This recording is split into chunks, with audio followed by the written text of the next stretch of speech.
प्याज में डालेंगे दूध और बनाएंगे ऐसी मज़े की रेसिपी जो कि आपके होश उड़ा दे। वेलकम बैक टू जनाब फूड्स। हमेशा की तरह एक ऐसी रेसिपी के साथ जो कि आज से पहले यूट्यूब पे ना ही आपने देखी होगी और ना ही बनाई होगी। आज की वीडियो बहुत ही नई और मज़े की होने वाली है, इसलिए वीडियो को छोड़ के मत जाइएगा और फुल वीडियो को देखते हुए इंजॉय करते हुए जाइएगा, ताकि फिर आप अपना फीडबैक भी भेज सकें कि आज की रेसिपी आपको कैसी लगी। साथ ही साथ आज अगर आप पहली दफ़ा जनाब फूड्स पे आए हैं तो हौसला अफजाई के लिए चैनल को सब्सक्राइब करते जाएं, ताकि मज़ीद आने वाली वीडियोस के नोटिफिकेशन आपको मिलते रहें।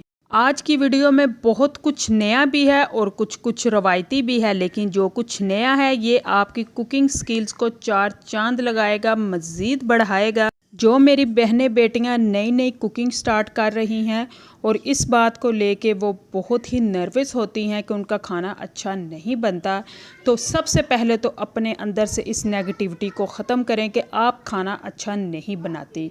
कॉन्फिडेंटली जो भी बनाना है छुरी चम्मच कांटा उठाएं और बना डालें।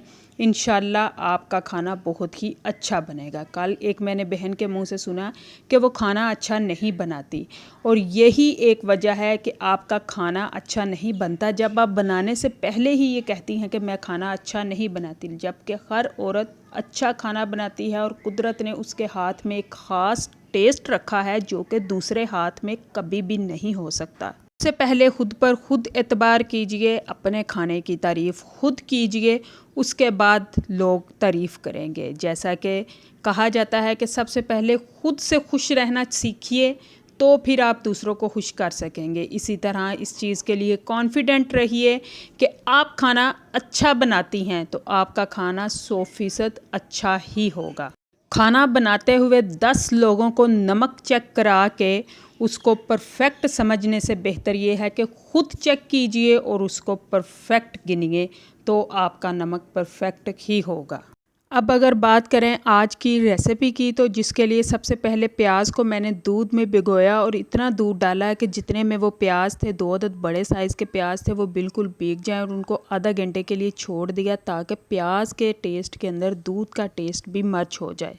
उसके बाद मैंने लिया 1 कप बेसन, उसमें डाला 1 अंडा, 1 चम्मच उसमें सुरख मिर्च का पाउडर, आधा चम्मच नमक का, और उसके बाद मैंने इसमें डाला आधा टमाटर बारीक चॉप किया हुआ, 2 अदद सब्ज़ मिर्च थी बारीक चॉप की, थोड़ी सी मिकदार में जो थी पालक थी, और उसके बाद उतनी ही क्वांटिटी में बंद गोभी थी।